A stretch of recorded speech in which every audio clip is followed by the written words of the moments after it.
here it is, the final battle for the ultimate title of League Cup Champion for the Kirwan's Game Store, Catskill, New York, Celestial Storm, Quarter 1 League Cup. We have Chris Siakala on the left, with Buzzwole, Weavile, Shrine of Punishments, versus Marcus Guy, with Buzzwole, Garbodor, Macargo, Shrine of Punishments. And this match is going to be gross. So, just like the last round, Chris is at a disadvantage just because he's playing the Weavile. Weavile is the new hype card. If you guys haven't seen any of the other videos, this is literally same weekend. This is the Sunday when the whatever special event happened when all the Buzzwoles topped. Like almost the entirety of top 32 was just Buzzwole decks. A few Garbs, a bunch of Weaviles. So everybody saw like the one of the Weaviles lists that made top 32 or something that night or that morning or something, and they just built it like right then and there. Marcus found a list that used the Weavile, and he took the Weaviles and unit energies out to put in Garbs and Rainbow energies. His version is vastly superior. It's what I would have played had I known about it. However, I saw the Weavile version and decided to not look for my Weaviles because I didn't want to play mirrors of this garbage. I was too lazy and I didn't want to think, so I just played Ray and hoped that I would just not hit it because I figured not a lot of people would just build it last second like that, and literally every single one of my friends besides me played it. So there was like 10 people at this tournament playing this deck, and then everybody who wasn't local, or all of the casual players and all the ones who weren't local were playing not Buzzwole decks, and then everybody who was a competitive local or good friends with our competitive locals all played Buzzwole. So there was a solid 10 people playing this deck, and then Marcus and his son with the Garb version. So I'm not sure if I include them in the 10 or not. I don't remember. It's been a while since I actually counted how many people played it, but I think it's 10 with them included. So it looks like Marcus goes first. He starts the Trubbish, gets a Buzzwole on his bench with an energy. Cynthia's. Looks like Marcus benches a Macargo, and Chris is like, "You can't do that. That's a stage 1." And Marcus is like, "Ha! It's been a long day." I'm not sure if that's what they said because the stream was muted and it was replaced with music. So I'm currently not listening to the music because it's distracting. It was in the first couple videos I recorded. I apologize. I didn't think to turn it off. And Marcus gets so he nest balls instead of just putting the Macargo down. Gets the Slugma. So now Chris is like, "Oh, cool, you have a Macargo in your hand, and I don't play Judge, so that's cool." Also gets a Rangaroo down. He's got a Diancie down. He passes. Chris does not play Macargo. Plays Tate and Lisa's instead. Not nearly as good, unfortunately, but that's what the list that they net decked played. They were just expecting heavy Ray at this tournament, so they just played the Weavile. Marcus always seems to be one step ahead of the meta himself. He's really good at that. He can generally build a new deck to combat the meta just because of that. So that is why he's playing the Garb version. So shout out to Marcus for being always one step ahead. Looks like Sudowoodo comes into play, and we just see a Sledgehammer for 30, and a Shrine of Punishments come down so that he doesn't have to have that sitting around in his hand doing nothing, getting Cynthia back into his deck and stuff. So now here comes the Macargo down. No problem putting that in play now. And we just see a Guzma on the Sneasel. Diancie is in play. That Sneasel has 70 HP, so it can't just be one shot by a Sledgehammer without the Diancie. but the Diancie does allow it to hit for 100, which one-shots both the Sneasel and the Weavile. Marcus is first going to smooth over. He's going to try to predict what card he needs for next turn to make his next turn the most optimal, no matter what Chris does. And he's going to put that card on the top of his deck. Do I know what it is? Nope. No idea. Maybe it's Rainbow Energy, maybe it's Garbodor. Chris looks like he's only played one item, so I'm not sure if that's it. Maybe it's just another baby Buzzwole. Maybe it's Beast Energy. Who knows? I don't know. So he's putting something good on top. It could just be Acrobike or Kukui, so that then next turn he can make the decision of what he wants. Looks like he gets the... Okay. So it looks like he gets the Rainbow. Okay, so he put Garb on top. He puts a Rainbow down on it. He instructs for like 2. Gets the Garb that he stacked to the top there.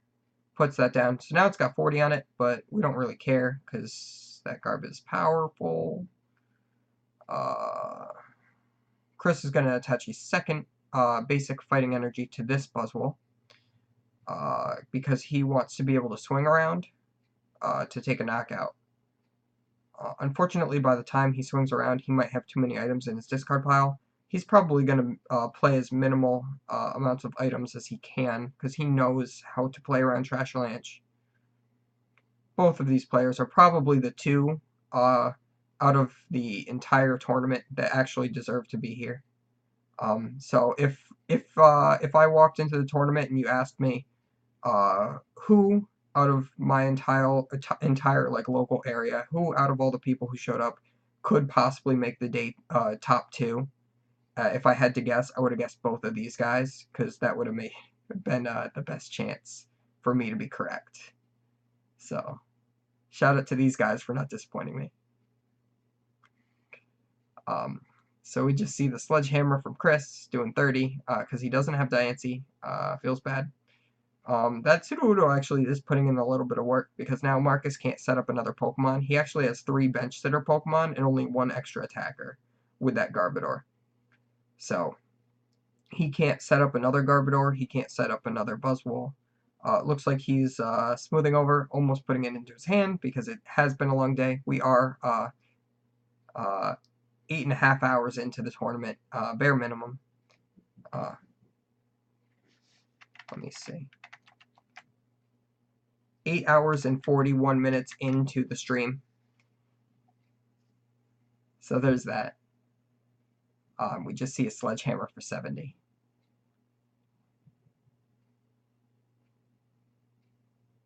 Because he Kukui'd into whatever he stacked to the top there, I think. Or maybe he instructed into the Kukui and played it. I don't know. I missed it because I was checking the timestamp. Looks like Chris gets the Weavile because Marcus has the 3 abilities in play. The Weavile can actually hit for 150. One-shot the Diancie, so that's actually really good. That's super relevant because now Marcus's damage output with his Buzzwoles are going to be super diminished. But now that gives him the bench space to actually put another Buzzwole down. And Chris is looking a little upset because he knows there's no way he can avoid the Sledgehammer turn now. But without the Beast Energy, because the Diancie was knocked out, the Weavile actually can't get knocked out this turn. And because of the Sledgehammer that was already on the Buzzwole, this Weavile can live and then hit 100 and then knock out this Buzzwole. So as long as Marcus doesn't get Kukui, he doesn't knock out. Like, Marcus needs Kukui right now, right? It looks like his hand has too many cards in it for him to instruct into whatever he smooths over to the top. So he would need to have Acrobike in order to stack Kukui to the top and then Acrobike into it. So I think it's actually really unlikely that he gets the knockout right here.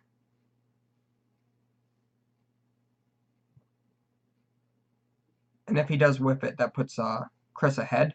And then he still has the Buzzwole that can swing around. So say the Weavile takes a knockout, then the Weavile gets knocked out, then he puts up the Buzzwole that's not damaged with no energy, attaches 1 energy to it, does the Sledgehammer because it's the 4 prize turn, takes a knockout, and then the one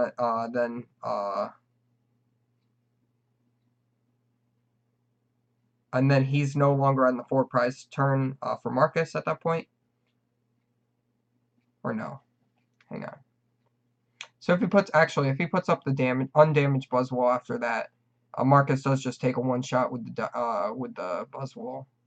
So yeah, that actually plays with the math really weird. But he still has to go for it, right? Because that other Buzzwole just has too many energy on it. You can't just sacrifice that. So you would put the one up that has just 1.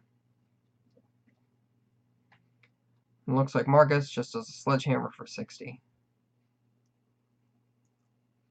I think he did just put Rainbow Energy on the Garb, though. Or maybe I just missed him attaching it earlier and didn't pay attention. Looks like Chris puts Choice Band on the Sudowoodo, because that thing is not a target. And neither deck list plays Field Blower. It looks like Chris does play Judge, though, in it. So yeah, he's going to judge away whatever Marcus was stacking to the top or whatever. Get rid of all his good cards. Make him draw 4 new ones. Yeah, and that's really good. So what's going to happen? I think I misspoke earlier. So since the Weavile got knocked out, or did not get knocked out, now when Chris can attack, knock out this Buzzwole, then the other Buzzwole has to come up and knock that out on the 4 prize turn.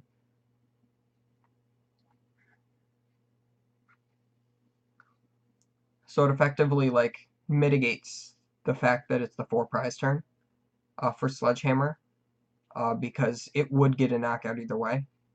So what Marcus really wants right now, with his now judged 4-card hand, is he really wants a Guzma, so that he can Guzma and then bring the Buzzwole up, and then Sledgehammer 1-shot knockout the Buzzwole that has no damage on it, because that's your best chance at 1-shotting that. Whereas you could, well, no, you want to get rid of the one with the extra energies on it, because there's no way that you can take the other, do the other 60. Well, unless he has Beast Energy, actually. Yeah, it's so intricate. There's so many little tiny things to this mirror. I'm actually really intrigued. My neighbors are stomping around above me. They're probably getting ready for bed because they're old, because it's an old woman. And it's 7:30 p.m. 7:31 to be precise. They're late for bed. This looks like Marcus Cynthia's. So I don't know. I think this is still anybody's game.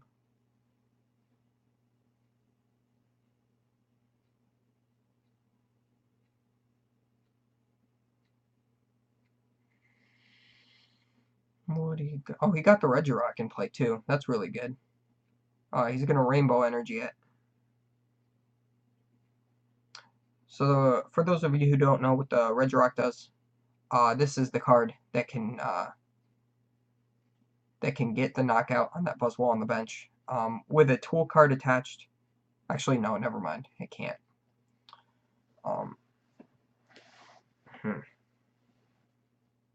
I guess with Kukui it does, though. But if it has a tool card attached to it, it does 20 plus 20. If it doesn't, it just does the 20. So if you attach a choice band to it, it essentially makes choice band a muscle band, which is kind of funny. So it looks like Chris is going to Beast Ring, because Marcus is at 4 prizes. He's going to search his deck for 2 fighting energy. Probably going to put him on that Buzzwole on the front. He does not have Diancie in play, so he actually has to flip 3 heads to knock out Marcus's Buzzwole. And you only get to flip 2 coins. So actually, no, he's going to Sledgehammer, because Marcus is at 4 prizes. What am I thinking? It's late. So he's probably just going to attach him to the front. That's fine, because you're going to go off the 4 prizes yourself, and you can Sledgehammer for a knockout. So I think that's fine, especially or unless he has no, unless he has enough items in the discard to where he can just get trash launched, in which case then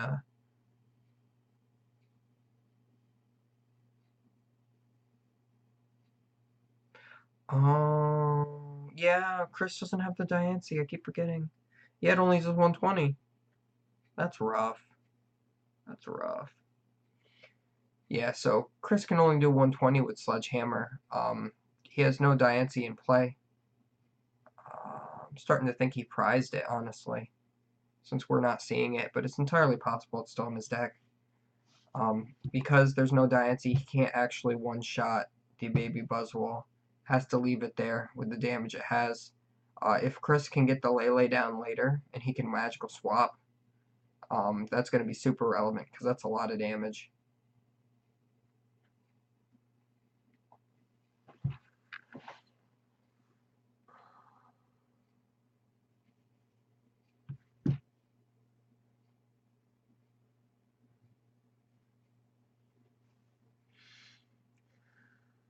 But Marcus can't not one-shot with Sledgehammer either, because he doesn't have Diancie, because Chris Guzman killed it. See, Chris is thinking like 5 turns ahead.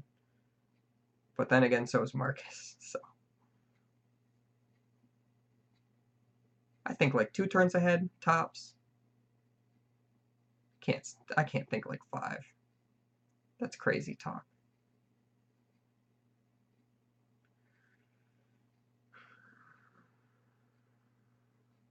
He's gonna Beast Energy. Alright, he's getting Sledgehammer Knockout. And he's playing Kukui. He's getting Sledgehammer Knockout with either of those cards. He didn't even need the Beast Energy to do it.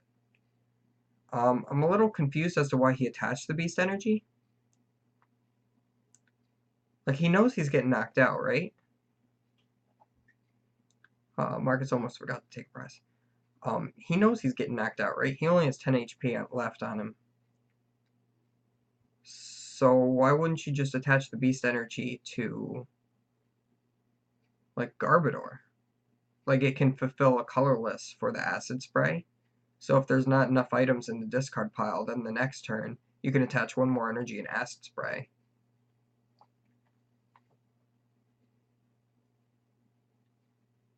I don't know. I feel like that was a waste of, Oh, and it looks like the Beast Energy accidentally went to the discard pile, too. That's such an easy mistake to make. It's so hard to remember to put Prism Stars in the Lost Zone, because the Lost Zone is such a new concept.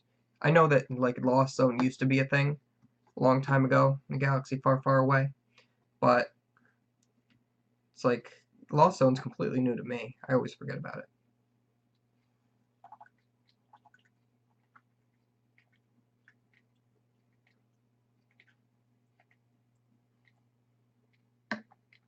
Yo, my throat is so dry, I just commentated like 4 matches in a row or something.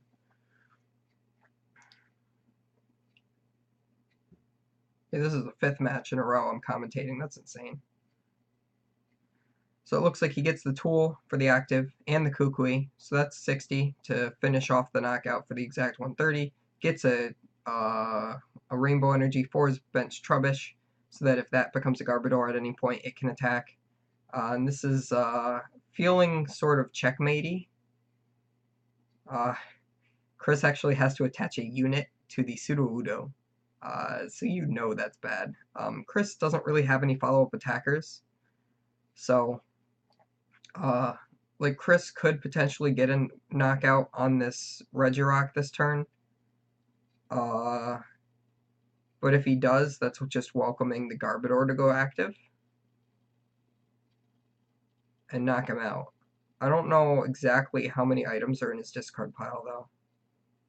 Looks like Chris just looks through the discard pile, too, and doesn't even notice the Beast Energy's in there. Like, the Diancie Prism Star's in the Lost Zone, but the Beast Energy isn't. When I used to play Yu-Gi-Oh!, the Banish pile is supposed to be off of the board, kind of like how the Lost Zone is, sort of. Lost Zone's on the board, it's just like above your prizes or something, it's weird. It's like a weird spot.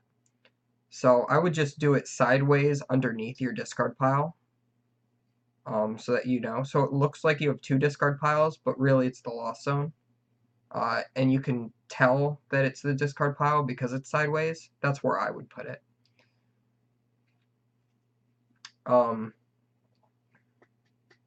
Because there's going to be cards in the new set, next set, that all utilize the Lost Zone. So it's going to be important to, like, just always have a Lost Zone area, like a specific area, and we're going to all have to get used to putting things in the Lost Zone. So that's what I would do with Yu-Gi-Oh! I would have my, it's like graveyard deck banished. So it's the same kind of idea, because the deck and discard piles are swapped in Yu-Gi-Oh! Like their placement is swapped. I kind of like it better the way the Pokemon has it. So it looks like he's swinging around. Double tails. Chris is shaking his head. He's upset. I think he just needed one heads, right? That's 110. Yeah, he just needed one heads. That's rough. Poor Chris. I was really hoping that Chris would win this one too, because he already has one cup win. And if he got a second cup win, then I can go to the Albany League Cup. And if I play against him, he just scoops to me because he's a friend. He would just like sit down and be like, yeah, you have the win. But I mean, I don't even think he would go to the League Cup at that point, which is just one less person that I have to worry about.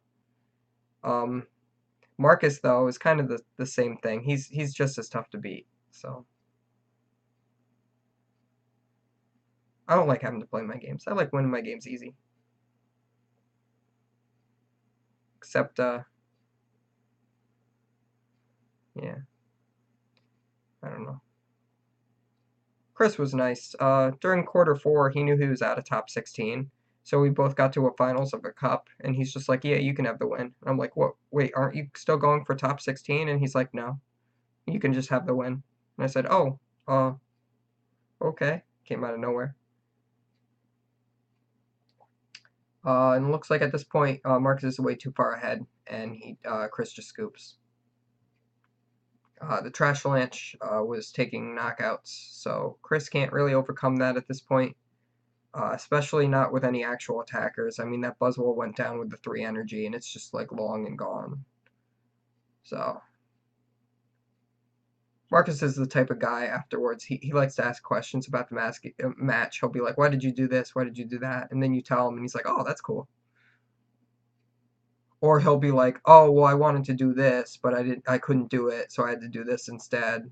And then you're like, "Oh yeah, yeah." It's like, well, that was the next best option.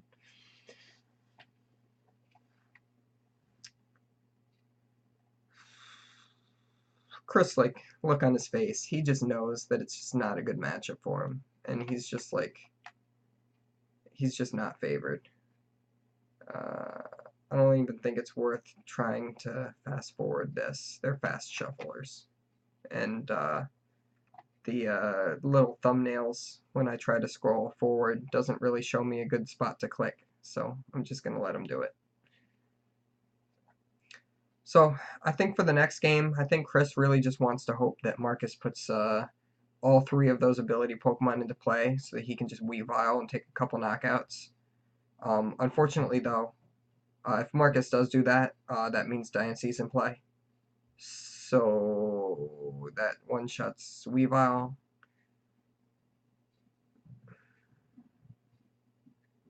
I don't really know any way to make it better of a matchup. It's just kind of rough.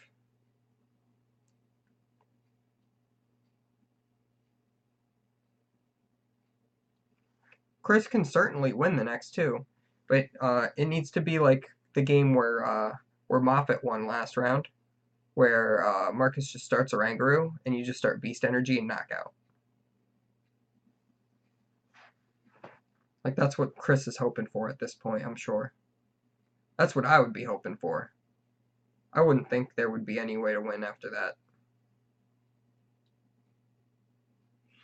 And Chris just starts Lele. Worst starter in the whole deck. And Marcus starts with the Diancie. Okay. Chris, who needs Bridget? Siakala just plays 4 Pokemon on his bench. Unit Energies, his Sneasel, and then Cynthia's. Or he instructs for 1, and it's Cynthia, and he plays it. And he's like, sweet, I actually get to play this game, because otherwise my hand was dead. He's going to shuffle up, get a whole bunch more cards. Still unfortunate he had to bench Sneasels, though. But then again, like, if his Buzzwole is the only attacker, he also loses, because Marcus has just the ability to have 2 different attackers. Looks like Chris benches another Buzzwole and then passes. So this is going to be another game where Marcus doesn't have a full bench. I think he's okay with that, though. He's probably going to Nest Ball here for the Oranguru. Or maybe a Buzzwole. Yeah, there's the Oranguru. So there's 2 abilities in play now. No third yet until he evolves into the Magcargo, which I'm sure is happening next turn. But even if he does take a one-shot, I mean, that Weavile gets one shot right back. Unlike the Garb, which just does not. Oh, and Marcus also has the Guzma, so he goes and just knocks that Sneasel clear right out of existence. He sees that Sneasel coming up, and he's just like, nah, I'm not having that. So it looks like Chris does respond with the Beast Energy, too, so both these players are actually drawing, like, perfect. For what they need at the moment. I mean, Chris's opening wasn't as good as it should have been, but I mean, right now, Beast Energy is the perfect response for Marcus. It's what he needs, especially with the Diancie now in play as well. So Beast Energy Diancie means that this is a 2-shot on Marcus's Buzzwole, whereas Marcus is going to have to 3-shot unless he can get Kukui. So I'm fully expecting Marcus to Kukui this turn, just to essentially make this an even tie game. Except Marcus is already up 2 prizes, though. What was his first knockout? I already forgot. I legitimately already forgot. Has he knocked out 2 Sneasels? I legitimately just don't remember. Do I just not pay attention to anything?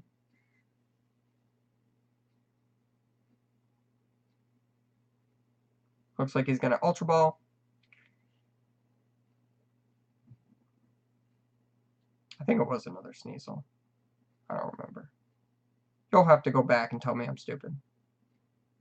Confirm that there was another knockout. So it looks like he Ultra Balls for the Magcargo. I think he's going to smooth over now. Yeah, he's going to smooth over now. He's got the Instruct, so he can draw that 1 card that he needs.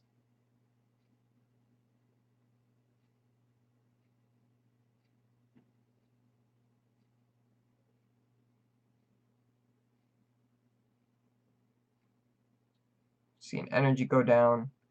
Instruct for 2. Gonna draw the card that he wanted. Looks like got Kukui, so that's pretty good. And he's gonna hit for 70. So Marcus got everything he wanted as well. So that's nutty. Nutty. Unfortunately, that Regirock actually isn't as good right now, because there is no choice band on it. So it actually can't even match the... It can't do the last damage that it needs to do. It needs choice band, though. So, I mean, as long as he has a way to get choice band, he's fine.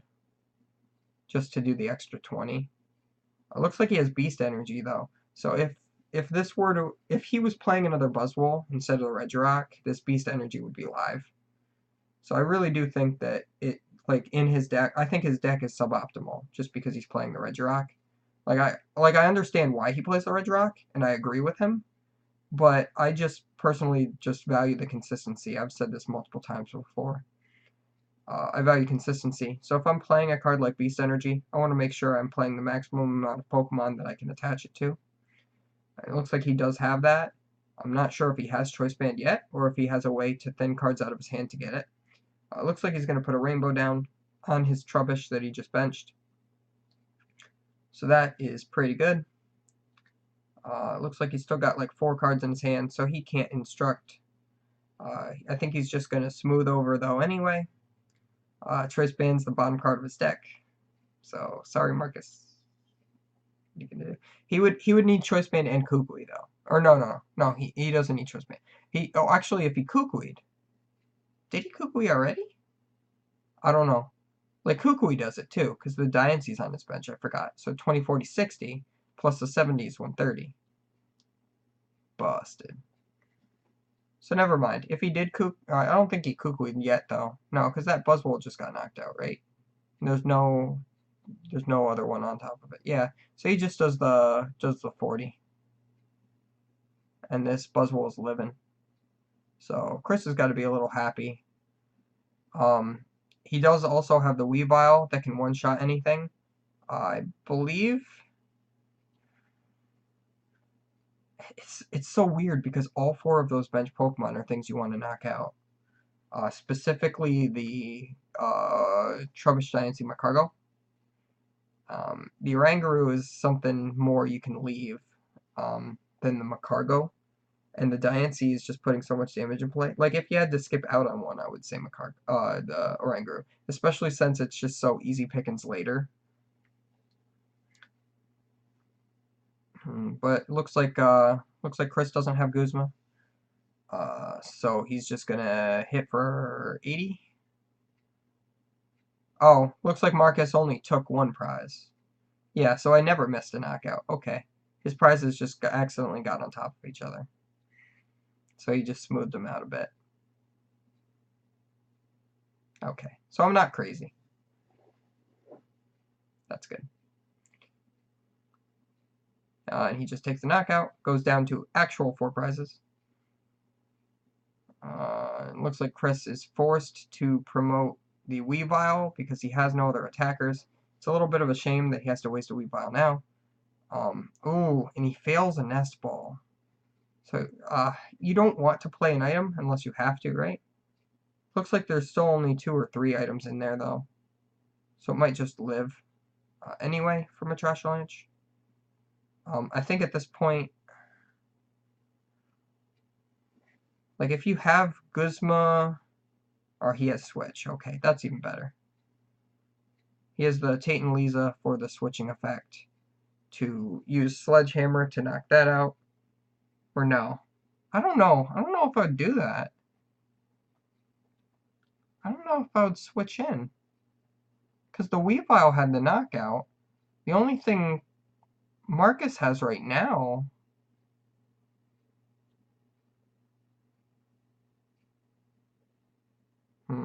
Oh, Marcus has Guzma anyway. Okay, so this was a good play. So that's fine then. I still don't like losing the Weavile here when it could have put in work. Because I was thinking like you just knock out with the Weavile, and then the only attacker that could go active is Garb. And Garb can't one-shot it because there's only like 2 or 3 items in there. And then there's resistance. So he's like doing like 40 at most, 60 with a Kukui or something.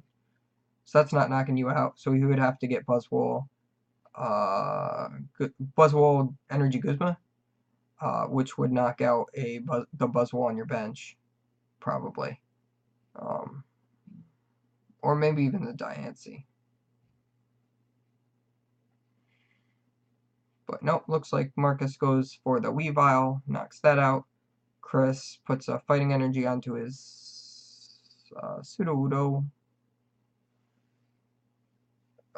You really don't want to be attacking with that boy.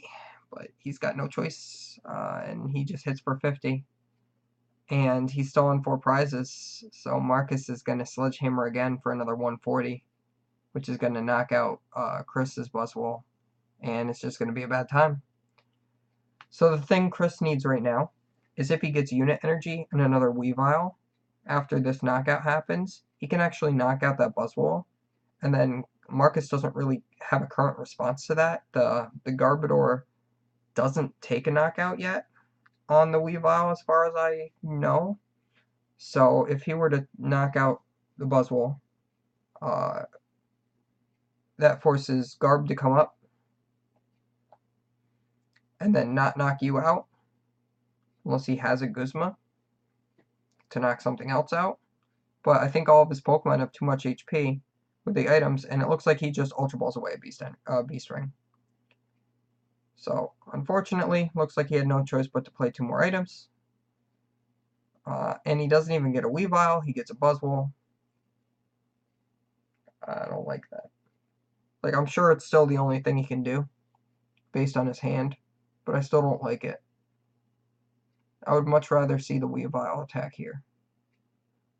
So it looks like he Weaviles for Weavile, and then he instructs for 3. Full 3. Looks like he gets fighting energy.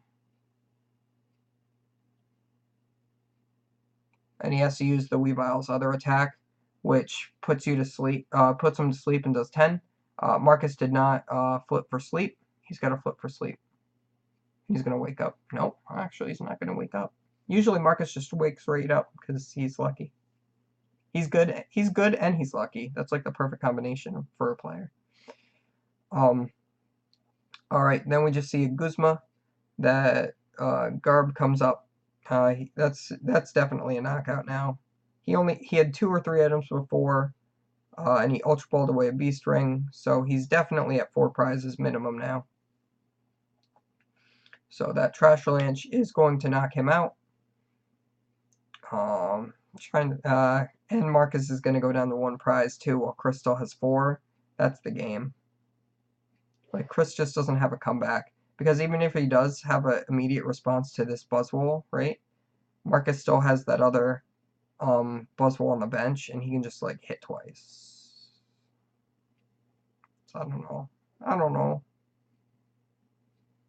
It just doesn't feel good. I don't know what Chris can do at this point. Looks like he's going to try to put the... Oh, and he gets Beast Energy, too. That's just salt in the wound, man. Because now he's... Yeah, look at Chris's face. Neither of them put Shrine into play until just now. Neither of them saw it. And that's it. That's the game. Because now, even if he was able to respond to that Garbodor, there was still the Buzzwole with the Beast Energy and another Fighting Energy in play on the bench. So Marcus just attaches another energy, knocks out whatever Chris has active, and he wins. So that's the game, guys. Marcus wins that 2-0. Just really unfortunate that it's just that bad of a matchup. I don't think anybody really thought of it before the tournament happened, that anybody would be playing the Garb version. But Marcus is a metagamer, so he can just make those fancy calls like that because he's good. Whereas all of the rest of us are more of bandwagoners, so we kind of see something happen and then we jump on that. I myself did think of adding Weavile to Buzzgarb Shrine, but I couldn't make it work because I didn't even think to add Macargo and Acrobike and Kukui. I did not think of any of those cards, so my version was just straight butt. So I gave up on it like a week before this happened, and then sure enough, it became a good deck. So I hope you guys enjoyed all the games from this. Shout out to Marcus for winning. Shout out to Chris for getting 2nd. Shout out to all the boys in top 8. Shout out to me for getting 10th. Shout out to Eamon for bubbling. There I am in the background. You can see me. I'm just walking around aimlessly. I had been playing some games against my friend Eddie on the other side of the room. Sulking. Beating up his Bulu real quick with Ray. It was like super easy because Bulu sucks. So I mean, don't forget. I got a Twitter now. I signed up for that, so go check me out at the NinjaNick333. I'll probably maybe consider adding it to, I don't know, whatever, description boxes or something. So you might see it in old videos and stuff too. I don't know. So follow that for tournament reports and stuff, which reminds me I got to tweet out how my weekend went. I only got like 10 followers or something, so whatever. I got another league challenge going up after this. It is a league challenge from here. I already maxed out on my league challenge points, but I went anyway because I figured that it wouldn't fire without me, and sure enough, I was player number 8. So It's really hard to fire league challenges because of all the cups. There I go. There goes that gorgeous looking guy running away. But yeah, so I made sure it fired. So we'll see 3 games from that. It was only 3 rounds. So we'll see you guys for those. They're actually some pretty good games. So a lot. I don't know how the last one went because I didn't watch it because I wasn't on it. But the one was good. The one I played was good. So all right, I'll see you guys then.